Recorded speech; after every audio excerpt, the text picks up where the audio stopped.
কি মা বারবার ফোন দিচ্ছ কেন? ফোন কেটে দিচ্ছি দেখছো না? আমার ফিরতে রাত হবে, আমি তো বলছি ওষুধ নিয়ে আসবো। আমি বুঝি না এত বারবার ফোন দেওয়া লাগে। ফোন রাখো।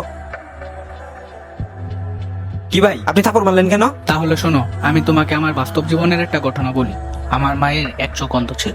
স্কুলের বন্ধুদের সামনে এ নিয়ে আমি খুবই বিব্রত হতাম। একবার আমার মা স্কুলে গেল খাবার নিয়ে। আমি চিৎকার দিয়ে বললাম, তুমি স্কুলে আসছো কেন? তোমাকে না বলছি আমার টিফিন লাগবে না? তোর আমার এক চোখ অন্ধ কেমন দেখা যায়? তোমার এক চোখ অন্ধ কেমন দেখা যায়? তুমি মরে যাও না কেন? তাহলে তো আমার বন্ধুদের কাছে আমার লজ্জা পেতে হয় না। খুব মনোযোগ দিয়ে লেখাপড়া করলাম, কারণ যত দ্রুত সম্ভব বড় হয়ে এখান থেকে চলে যেতে চাচ্ছিলাম। আমি খুব ভালো রেজাল্ট করলাম, সেই সাথে প্রতিষ্ঠিত হইলাম। আমার নিজের বাড়ি, গাড়ি, বউ, ছেলে মেয়ে নিয়ে সুখের সংসার। আমার এক চোখ অন্ধ মায়ের কোনো চিহ্নই নেই আমার জীবনে।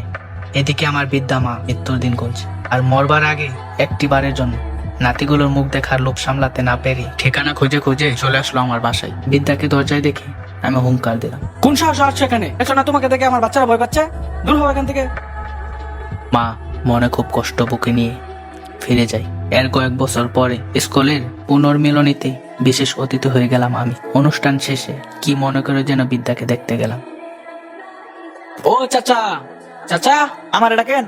হ্যাঁ হ্যাঁ, আপনাকেই, একটু এদিকে আসেন। আমাকে ডাকলেন হ্যাঁ আপনাকেই। কি জন্য নাকি? এখানে তো একটা বিদ্যার বাড়ি ছিল, চলেন তো একটু যাই। এই বৃদ্ধা তো আরো 2 বছর আগে মারা গেছে। আপনি তার কি হন? আমি তার ছেলে। ও আচ্ছা আচ্ছা। এই বৃদ্ধা তো মারা যাওয়ার আগে তার ছেলের জন্য একটা চিঠি রেখে গেছে। আচ্ছা তাহলে আমি নিয়ে আসি। এই যে ধরেন আপনার চিঠি। আচ্ছা তাহলে আমি যাই। আমার সোনামণি ফাহিম, জানি তুমি তোমার মাকে অনেক ঘৃণা করো। আমি তোমাকে জীবনে কিছুই দিতে পারিনি, দিয়েছি শুধু লজ্জা। মা হিসেবে আমি ব্যর্থ, এই জন্য আমি তোমার কাছে ক্ষমা প্রার্থী। ছোটবেলায় একবার তোমার একটা অ্যাক্সিডেন্ট হয়েছিল, আর তাতে তোমার একটা চোখ খুব খারাপভাবে আহত হয়েছিল। তুমি সারা জীবন এক চোখ দিয়ে দেখবে, মা হিসেবে আমি এটা মেনে নিতে পারিনি, তাই নিজের বাকি জীবনের এক চোখ দিয়ে দেখবো বলে সিদ্ধান্ত নিয়েছিলাম।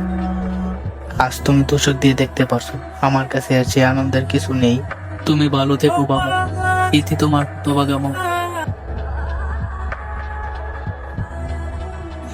মা, তুমি মা একটা হতভাগা না। আমি তোমার ছেলে হিসেবে হতভাগা। মা,